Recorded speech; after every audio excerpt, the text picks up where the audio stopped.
E aí, professor Paulo, você faz as apresentações iniciais? Vamos fazer. Vamos para cima. Boa noite.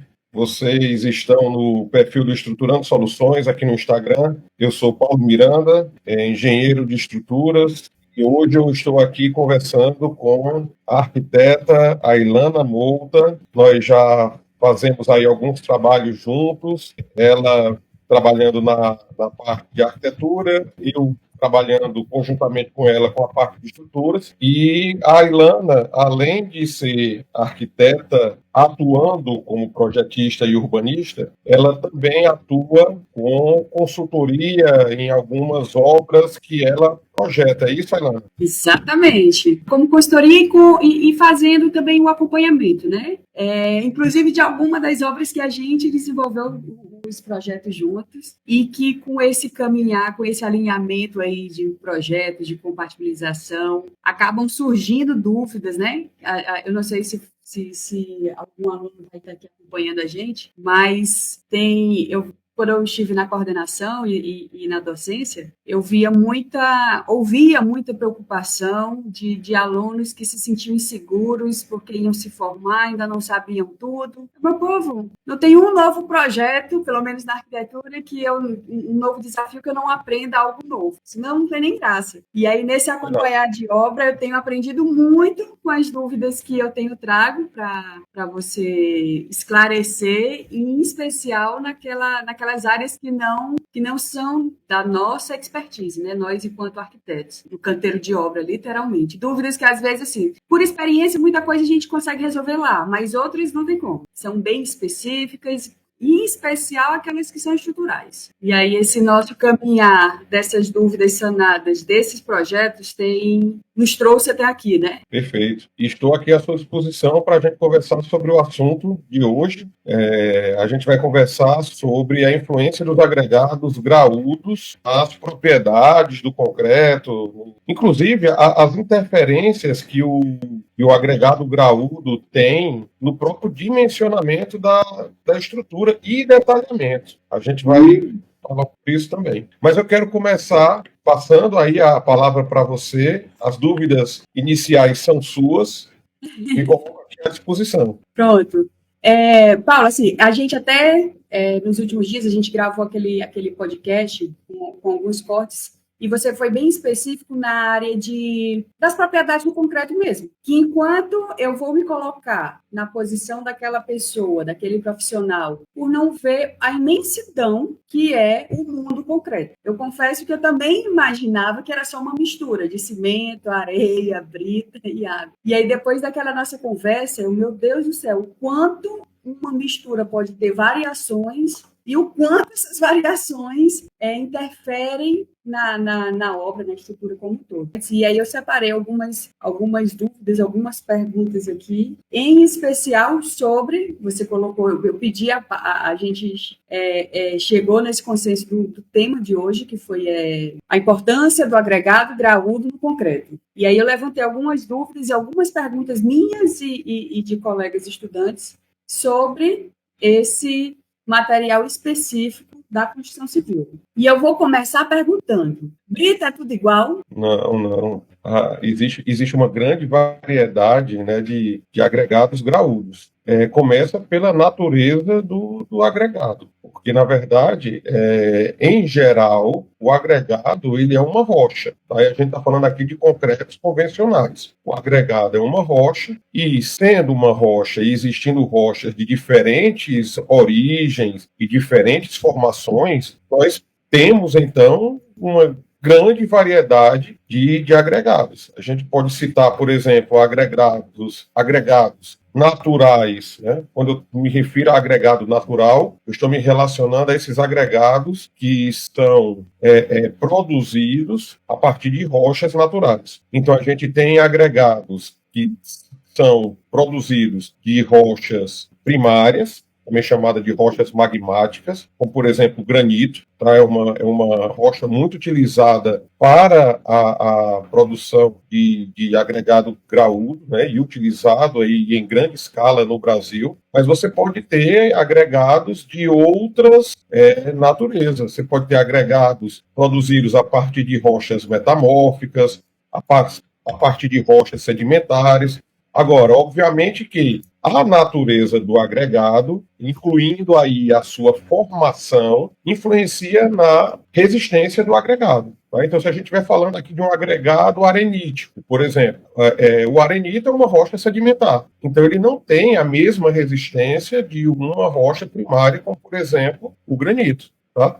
Então, a gente já começa a falar de diferentes tipos de agregado já a partir da natureza da rocha. Sem contar que a gente pode ter agregados artificiais. Né? Dependendo do tipo de concreto que eu quero produzir, eu posso ter outros tipos de agregado. Então,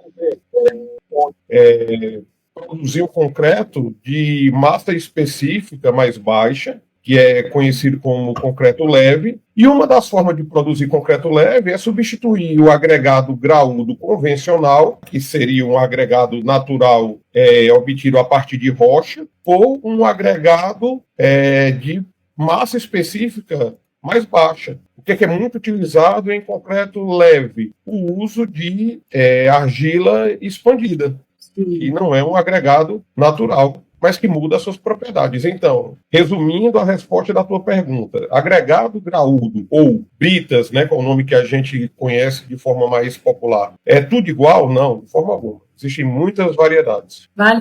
A tua resposta, sim, só para contextualizar, não tem script nenhum aqui, turma, mas a tua resposta já me trouxe outras duas dúvidas, Paulo. Porque, comumente, a gente só ouve brita, né? E aí, dentro do universo brita, já vai ter aí suas várias dimensões. No caso do agregado graúdo, que tu acabou de esclarecer aqui, suas diversas naturezas, me surgiu aqui a dúvida. Já existe alguma profundidade de estudo científico de usar algum tipo de material reciclável, que tu acabou de citar aí, que pode ser usado até materiais artificiais, para compor o concreto, como sendo agregado graúdo? Ou esse tipo de estudo não oferece nenhum tipo de resistência? Não, olha só, existe sim a possibilidade de produzir concreto, né, usando agregados graúdos de origem reciclada.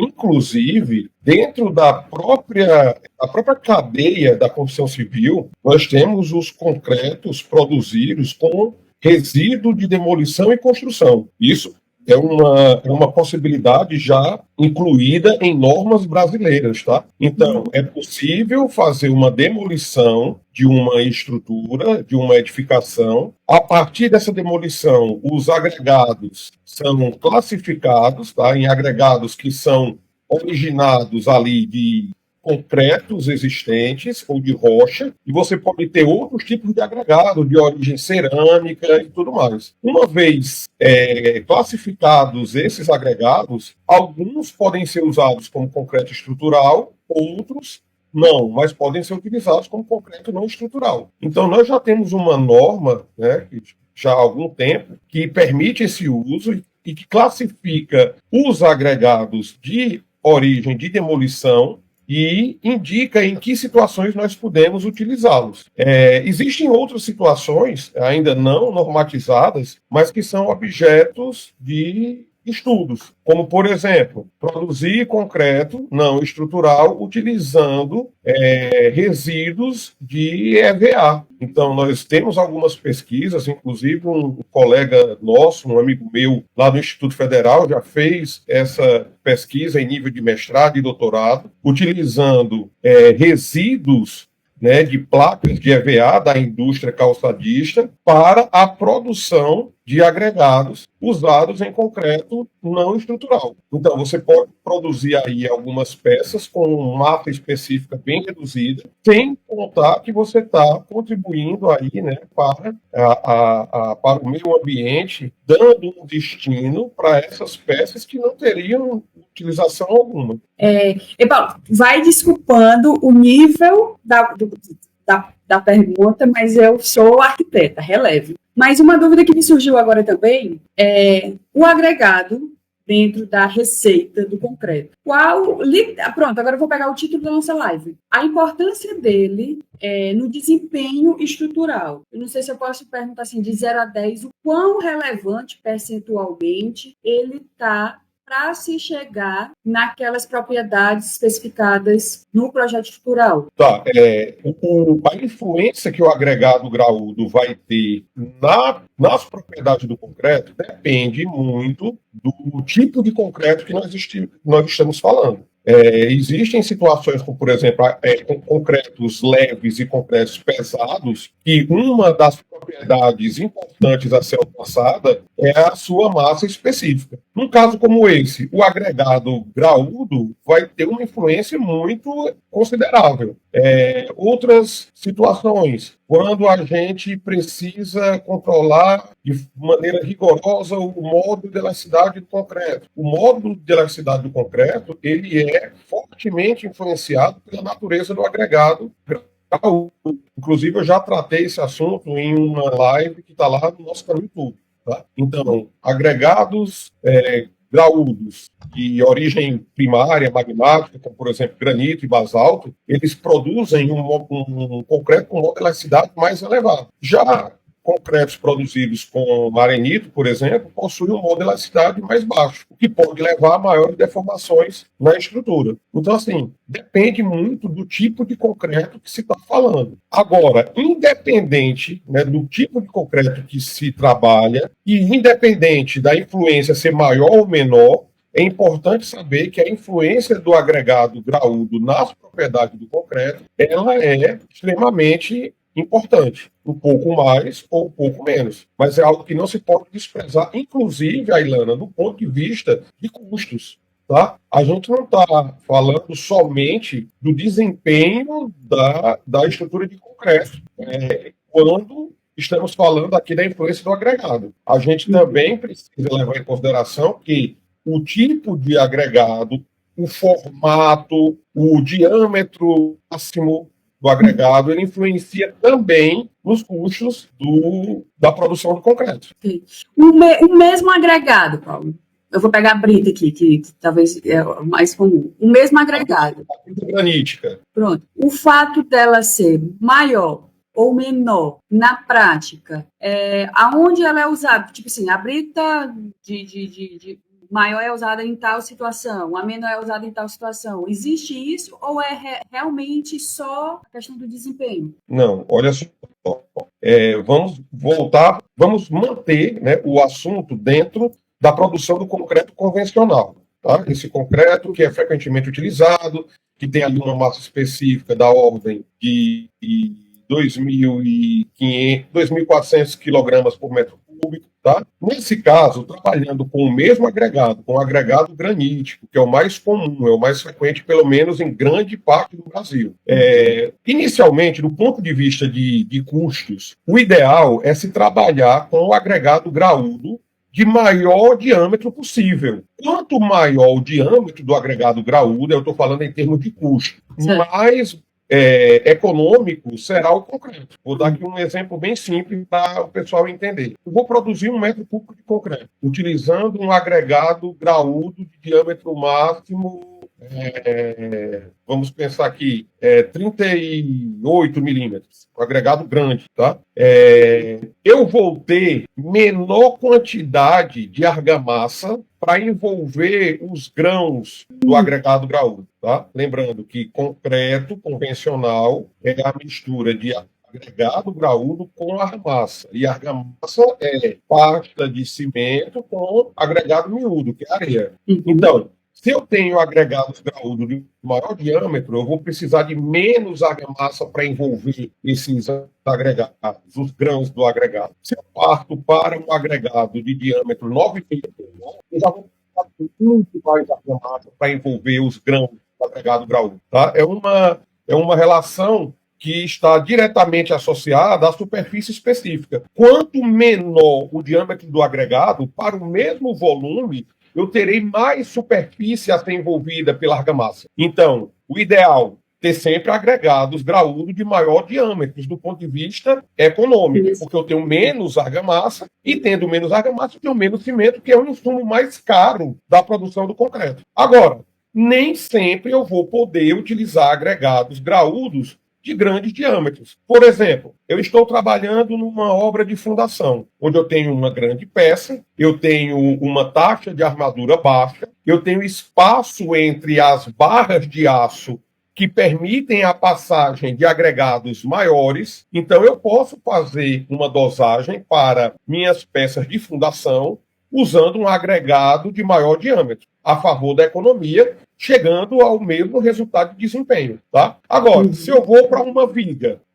que tem ali uma taxa de armadura maior, onde eu tenho espaço entre barras que são limitados, tá? Então, se eu utilizar agregados graúdos de grandes diâmetros, eu inviabilizo o processo executivo. Em algumas situações, como por exemplo laje, eu não posso pegar uma laje que tem 8 centímetros e colocar um agregado de 38 milímetros, tá? Eu tenho que ter um agregado menor, um agregado de 19 milímetros. E outra coisa, olha que interessante, voltando a falar agora da viga. A relação que precisa existir entre projeto de estruturas e tecnologia de concreto, no caso, a produção do concreto. Quando nós estamos fazendo um projeto de estruturas, a gente precisa definir no momento do projeto qual será o diâmetro máximo do agregado graúdo que eu vou utilizar. Porque o espaçamento entre as barras que eu vou detalhar depende do diâmetro máximo do agregado.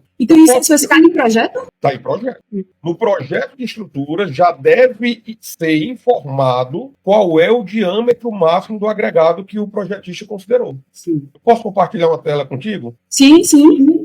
Deixa eu ver aqui qual é o item. Olha só, a PNBR 6118, tá? Que é a norma de projeto. No seu item 18.3.2.2, distribuição transversal. O espaçamento mínimo livre entre as faces das barras longitudinais medido no plano da seção transversal deve ser igual ou superior ao maior dos seguintes valores. Na direção horizontal, 2 centímetros, 20 milímetros. Tá? Então, o espaçamento entre uma barra e outra, no fundo de uma viga ou na parte superior de uma viga, tá? Tem que ser, no mínimo, 20 milímetros, 2 centímetros, ou o diâmetro da barra. Então, se eu estou usando barra de 10 milímetros, eu tenho que ter, no mínimo, 2 centímetros entre uma barra e outra. Se eu estiver usando uma barra de 25 milímetros, que é de 1 polegada, eu já tenho que ter um espaçamento de pelo menos 2,5 centímetros, porque isso aqui é um espaçamento mínimo, tá? E vem o terceiro item. Precisa ser 1,2 vezes a dimensão máxima característica do agregado graúdo. Então, se ele estiver trabalhando com uma brita 19 milímetros, por exemplo, eu tenho que deixar claro no meu projeto que eu adotei uma brita de 19 milímetros. Por quê?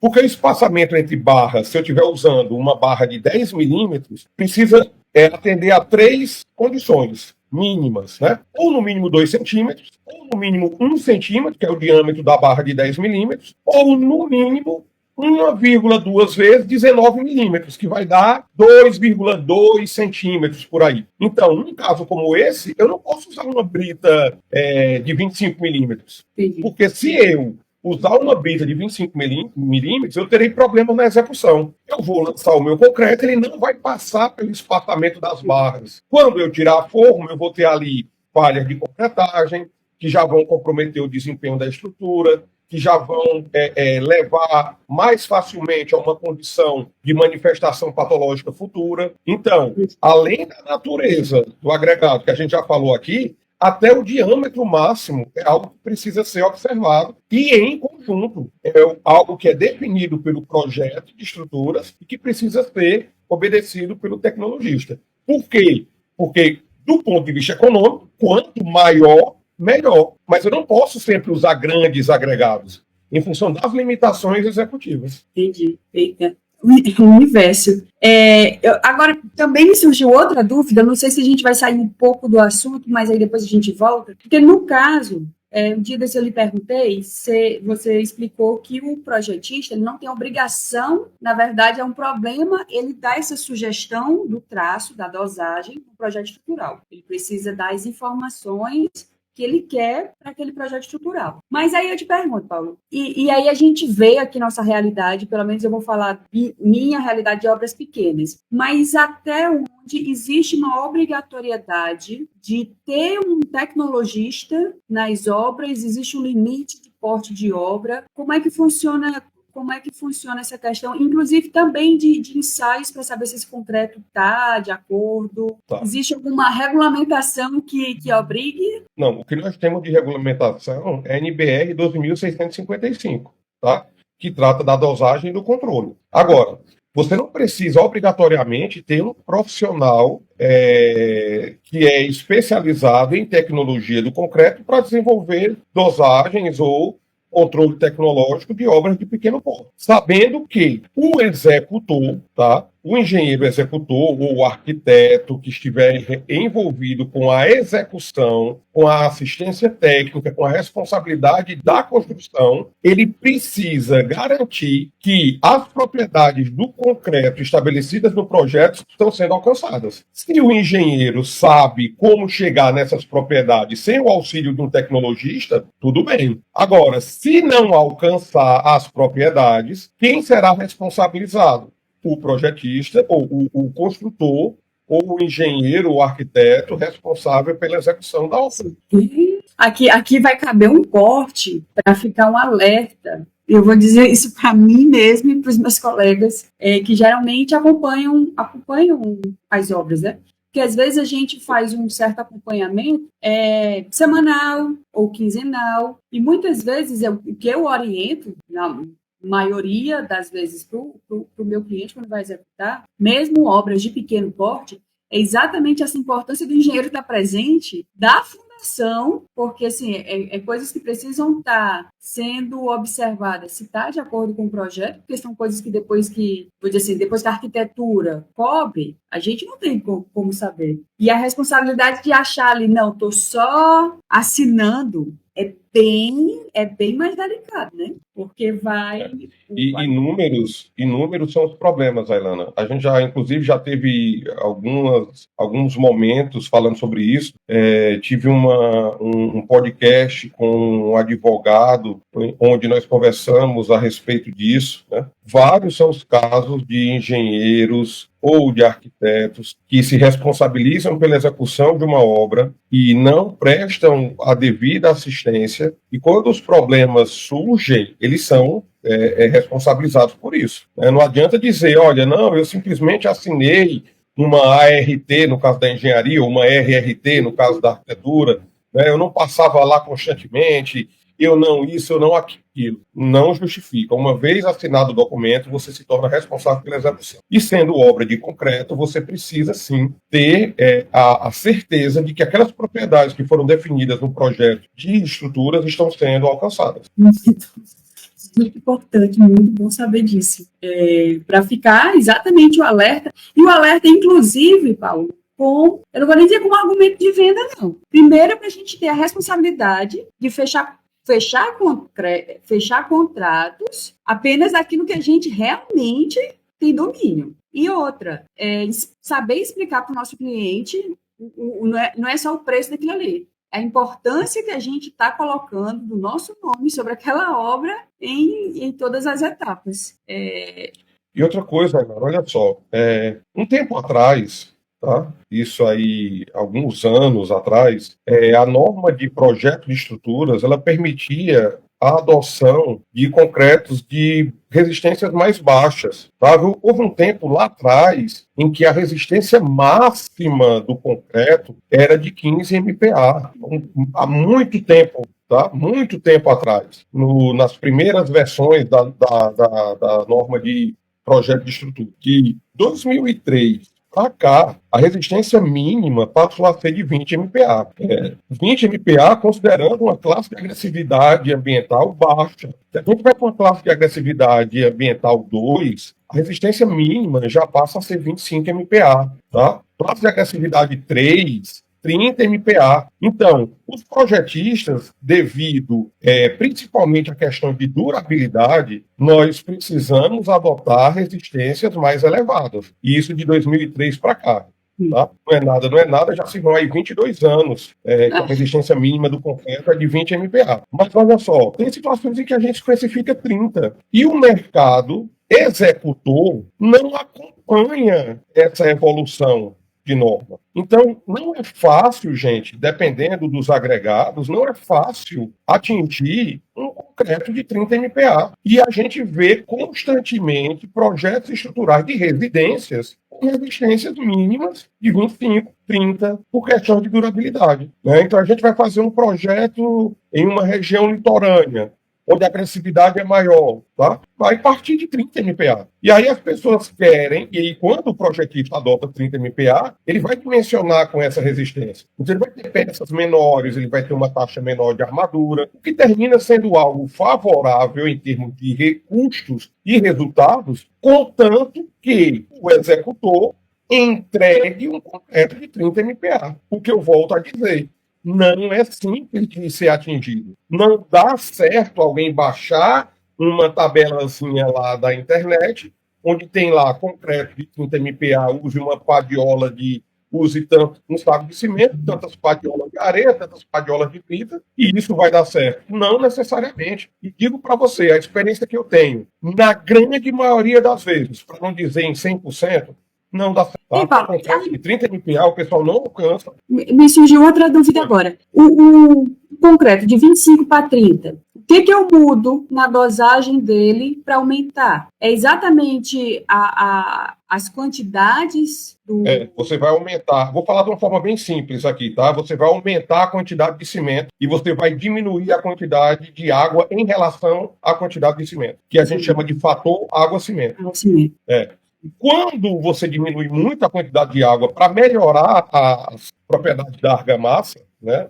No caso da argamassa, que junto com o agregado graúdo vai compor o concreto, aí você já começa a ter um outro problema. Você reduz muito a quantidade de água, você produz um concreto de pouca trabalhabilidade. Aí onde entram os aditivos, plastificantes, superplastificantes e hiperplastificantes, dependendo da trabalhabilidade que você quer atingir. Então, o que é que muda basicamente de 25 para 30 MPa? Consumo de cimento e o fator água-cimento que diminui. Entendi. Ei, Paulo, outra pergunta aqui que eu tinha anotado. Quais são os problemas estruturais ou patológicos que podem surgir por conta de um agregado graúdo inadequado? Pois é, nós já falamos alguns aqui. Né? Nós já falamos que se você não tiver um agregado graúdo de boa qualidade do ponto de vista de resistência, isso compromete a resistência do concreto, tá? Porque, assim, na verdade, a gente vai precisar, Ailana, só para esse nosso bate-papo inicial, que é sobre propriedade do concreto, nós vamos precisar de várias lives, né? Para a gente ir chegar assuntos, Porque, olha só, o concreto, tá? Ele pode romper ou na argamassa, ou ele pode ter um rompimento na interface entre a argamassa e o agregado graúdo. Daí a importância da forma dele, a gente não falou nada sobre isso, mas é algo que é importante. Ou ele pode romper no próprio agregado graúdo. Tá? Então, se eu estou usando um agregado graúdo de baixa resistência, quem vai ser o limitador da resistência do concreto é o próprio agregado graúdo. Mas se eu uso o agregado graúdo de boa qualidade do ponto de vista de resistência, eu vou jogar o limitador da minha resistência para a argamassa ou para a interface. Então, primeiro aspecto, o agregado graúdo tem que ter boas propriedades mecânicas, boa resistência, senão vai interferir na baixa resistência do concreto, né, vai levar a baixa resistência do concreto, levando a futuras manifestações patológicas, que vão de fissuras até rompimentos de peça. Tá? Outra questão, o diâmetro máximo. Se o diâmetro máximo não for observado e obedecido, a gente vai ter falha de concretagem.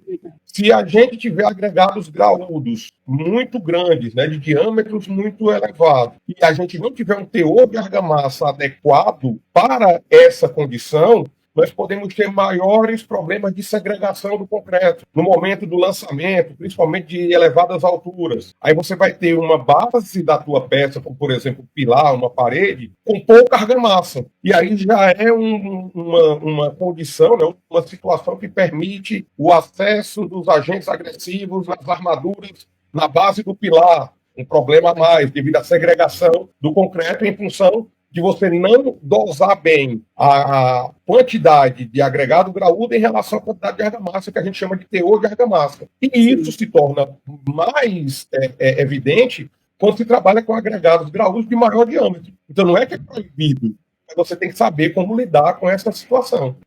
E aí, módulo de elasticidade com maiores deformações do que a prevista. E aí, Ailana, são muitas as manifestações patológicas que podem surgir simplesmente pelo fato de não se observar e obedecer aos limites de norma e às exigências de projeto na produção do concreto. E aí a gente está falando especificamente só do agregado graúdo. Deixa eu perguntar aqui, deixa eu esticar aqui só mais duas perguntinhas, Paulo. Ainda, assim, com essa preocupação e com esse pensamento eu vou dizer assim, da patologia, de um possível problema. E eu fiz essa pergunta parecida na nossa conversa, em relação ao concreto de uma forma geral. Mas tem como a gente avaliar se o agregado graúdo, ele está adequado para o traço da obra em campo, assim, visualmente? E aí, já emendando aqui a outra pergunta também, que tipo de ensaio é recomendado para a gente verificar exatamente a qualidade desse agregado? Tá, olha, entre o agregado graúdo e o miúdo, que é a areia, o agregado graúdo, ele é mais facilmente identificado, né, assim, como um bom agregado, sem obrigatoriamente a realização dos ensaios. Não estou dizendo aqui que não é necessário fazer. É sim, porque aí a questão não é só a qualidade dele, mas também a quantidade a ser utilizada para atingir as propriedades. Tá? Mas, em geral, é mais fácil identificar um bom agregado graúdo, até porque, Ailana, em cada região, normalmente já se tem ali uma fornecedora de agregado graúdos, uma fornecedora de brita, que já é, de certa forma, clássica naquela região, que já... já tem a fama, né, que é boa. Exatamente, que oferece, né, que extrai o agregado graúdo, que classifica, que comercializa. Então, assim, em geral, quase todas as obras de uma região usam agregados graúdos de uma fornecedora, de duas, de três, mas, assim, não se extrai de qualquer forma o agregado graúdo, tá? Então, você visualizando ali, se não tem a presença de matéria orgânica em excesso, se não tem material pulverulento em excesso, né? Então, é mais você identificar um bom agregado graúdo. Já o agregado miúdo é mais complicado, né? Porque é mais facilmente extraído, e aí você não consegue, de certa forma, identificar visualmente quando se tem ali um teor de argila mais elevado, acima dos limites de norma. Você não consegue visualizar bem quando você tem um teor de material pulverulento acima dos limites de norma, e por aí vai. Só lembrar aqui uma questão da qualidade dos agregados graúdos, que aí também é um assunto que a gente pode discutir em outro momento, porque é, de certa forma, extenso. Mas é importante, Ailana, identificar se aquele agregado não é um agregado reativo, se ele realmente é inerte. O que é que eu quero dizer com isso? Se, ao ser misturado com o cimento e com a água, ele não vai participar das reações químicas. Tá? Isso é importante, porque ao participar das reações químicas, ele pode gerar produtos prejudiciais ao concreto. Então, mais uma vez, se eu tenho ali um fornecedor clássico, antigo, que já fornece agregados naquela região há muito tempo, muito provavelmente esse concreto, esse agregado graúdo, essa brita, não é reativa. Agora, existem obras que a gente tem que ter um maior cuidado com relação a essa reatividade do agregado. A gente pode um dia marcar uma live só para isso. Certo. Tá? Então, é mais fácil identificar o agregado graúdo, a não ser pela sua natureza. E aí tem a ver com essa questão da reação, tem a ver com essa situação de participar das reações junto com o cimento e a água. Já o agregado miúdo é mais difícil de identificar. Agora, em termos de ensaios, foi a sua segunda pergunta. Aí, Ailana, nós temos uma série de ensaios, tá? Que são normatizados, nós temos normas da ABNT para isso, em que nós vamos fazer ali alguns ensaios, como concentração de material pulverulento, a quantidade vou falar de geral, tá? Não só de agregado graúdo, mas de agregado graúdo miúdo, como um todo. A concentração de matéria orgânica, teor de argila, material pulverulento, né? Além disso, é importante fazer um estudo da granulometria, né, dos agregados, para ver se encaixa dentro, né, do limite ótimo previsto em norma. A gente pode ter também um dia uma live falando só desses ensaios que antecedem a dosagem. Vou abrir um parêntese aqui, Paulo. Diante de obras grandes, como a que está prevista aí surgir, considerando o custo todo de uma obra dessa, vale a pena? Lógico, isso vale a pena até na obra pequena, mas é importante estar fazendo essa análise desse fornecedor que vai entregar esse material. Existe alguma orientação de, tipo assim, vou fazer uma torre residencial, por exemplo. Faz um estudo, análise, investiga aqui de tantos e tantos metros cúbicos se esse material aí é reativo ou se essa fonte aí tá boa. Existe alguma orientação em relação a isso? E, na tua opinião, como engenheiro calculista, a gente sempre vai se prevenir, óbvio, mas se tu fosse aconselhar teu cliente, tipo assim, fulaninho, eu fosse você, uma obra a partir desse padrão, a partir desse, eu investigaria antes de colocar, porque depois que está colocado e viu que deu problema, é mais caro. Tá. Então, o quanto essa investigação antes, na tua opinião, é tipo seguro, né? A gente paga para não ter. Então, assim, essa investigação é cara para se fazer antes de toda a concretagem? Tá, olha só. Falando aqui dos agregados graúdos, né? E o que não é facilmente identificado, que é a sua reatividade. Tá? Olha só. Em uma estrutura que você não tem contato direto com água, esse problema da reatividade, ele não vai se manifestar. Essa reatividade do agregado, ela leva a uma reação chamada de reação álcool-agregado, tá? Essa reação, para acontecer, ela precisa de algumas condições. Uma delas é a presença de água. Então, se eu estou fazendo uma torre residencial, onde eu tenho pilares, vigas, lajes, que não estão expostas à presença de água, a gente não vai ter uma possível reação álcool-agregado ali. Não tem por que investigar o agregado nesse aspecto. Volto a dizer, até porque os fornecedores de agregados graúdos, que são as bitas, eles já atuam ali no mercado fornecendo esse material há muito tempo. Sim. Onde seria importante, né? Sei lá, alguém está começando a explorar uma nova jazida, uma jazida que ninguém conhece a composição mineral daquela rocha. Vale a pena fazer uma investigação, né, do ponto de vista mineral.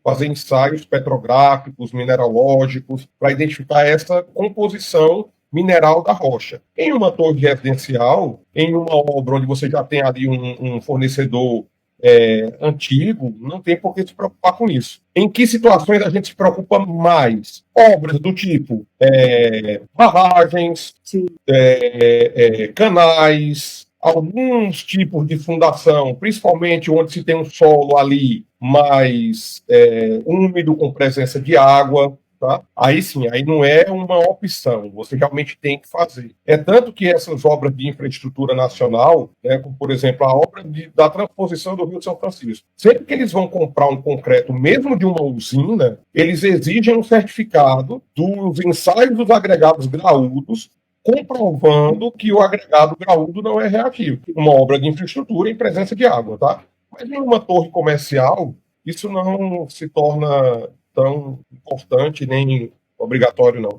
Já, agora, mas olha só, eu estou falando do ponto de vista de aceitar o agregado. Agora, do ponto de vista de dosagem, você tem que fazer os ensaios necessários ao trabalho, né, da dosagem, para você ter aí a garantia de que você vai atingir as propriedades. E como é que você tem essa garantia?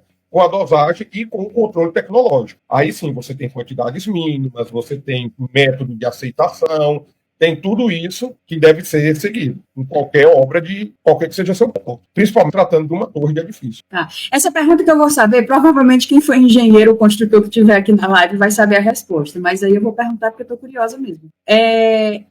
Por exemplo, assim, esses corpos de prova, esses ensaios, esse controle, é feito em função de tantos e tantos metros cúbicos de concreto você tem que fazer ou numa laje de tantos pavimentos, você tem que fazer tantos corpos de prova? Existe sim? Como é que funciona mais ou menos essa proporção? Existe sim. Tudo isso está lá na NBR 2655. Eu cheguei até a dar algumas pinceladas de como chegar nessas quantidades em uma live que está lá, em uma aula que está lá no nosso canal do YouTube, tá? Sim. Mas depende do seguinte, eu posso ter ali um controle total de amostras ou um controle parcial. Quando eu tenho um controle total, e aí eu vou coletar a amostra de toda a produção do concreto, isso aí só se torna viável quando você está adquirindo concreto, comprando concreto em uma concreteira. Sim. Tá. De cada caminhão daquele, para 28 dias, eu vou estar no corpo de prova. Áreas eu vou coletar mais corpo de oleira, por um saco de cimento de toda betonada. Tá? Eu vou extrair algumas amostras. E aí se enquadra dentro do controle parcial de amostra. Tá? Então, a norma prevê a divisão da obra em unidades menores, chamadas lotes. A formação dos lotes depende do número de pavimentos, do volume de concreto, depende do tempo de concretagem. E aí, ao definir a quantidade de lotes, eu tenho que ter, no mínimo, 6 exemplares para cada lote, ou seja, 12 corpos de provas no mínimo para rompimento aos 28 dias em cada lote da obra, que é uma unidade menor do volume completo. E aí a gente pode, volto a dizer, em um dia, exemplo prático, né, de como formar esses lotes, mas existe sim a quantidade mínima prevista na NBR 12.655. Pois, Paulo, muito obrigado pelo conhecimento, que todo dia eu aprendo um pouquinho mais, e essa é o fantástico mundo, na minha opinião, da arquitetura e da construção civil, que não tem um novo projeto, uma nova obra que não diga assim, só aprendi isso. Nem que não seja da minha área, mas pelo menos eu estou aprendendo. Não, mas que termina sendo também, né, Ilana? Porque, poxa, vocês trabalham com edificações, vocês têm atribuição para execução de obras, né? E mesmo que vocês não estejam executando, vocês estão diretamente ligados. Então, eu acho que é muito válido também vocês, arquitetos, terem esse tipo de conhecimento. Conhecimento, com certeza. A gente está aqui com, sei lá, 10, 11 pessoas. Já fica aqui, para quem está aqui ao vivo nos assistindo, toda segunda, quarta e sexta, o professor Paulo vai dar uma palhinha aqui de algum tema, que vai soltar no dia da live, né, professor? O dia. Geralmente, nas quartas, vamos fazer quarta à tarde? Pode ser, pode ser. E assim, a gente pode conversar a respeito, mas eu acho que a gente poderia, nessa quarta, continuar esse assunto aqui. Acho que tem algumas perguntas aí que você não chegou a fazer, e eu acho que a gente pode continuar falando sobre isso. Pronto, ainda tinha mais perguntas. Ainda tinha mais pergunta, e aí tu foi falando, foi respondendo, e também foi me surgindo outras dúvidas aqui, aí eu fui lembrando das obras. E o massa é porque depois que a gente conversa sobre alguns assuntos, eu já vou para a próxima obra com outro olhar. Eu já fico olhando coisa que eu não olhava antes. Mas show. Quarta-feira, que horas dá certo, Paulo? Para tu? Se fosse de tarde? Só para a gente deixar aqui mais ou menos avisado para quem está aqui, mas a gente faz a... Quarta-feira a gente pode fazer às 17 horas. Pronto. Show. Dá certo para mim também. E aí a gente dá continuidade aqui. E a gente continua o assunto, então, né? Pronto. Então, se der para entender... a influência dos agregados graúdos. Assim, eu acho que a gente ainda tem alguma coisa de agregado graúdo ainda para conversar, talvez, né? A influência dos agregados graúdos, parte 2. Parte 2, porque assim, eu estou com uma obra agora em que parte da residência, da edificação, vai ser paredes em concreto. Aí minha dúvida era, quando essa situação, né, de alvenarias em concreto, se o agregado grau tem alguma diferença. Enfim, tem outras coisas aqui que aí daqui para quarta eu também vou formular, vou visitar umas obras, se tiver alguma coisa também trago foto. E vocês que ainda estão aqui também, marquem. Aí, Tarcísio está aqui. Quarta-feira de tarde, a gente vai estar aqui. Quarta-feira a gente continua. Show de bola. Valeu. Tá bom? Pois tá. Tchau.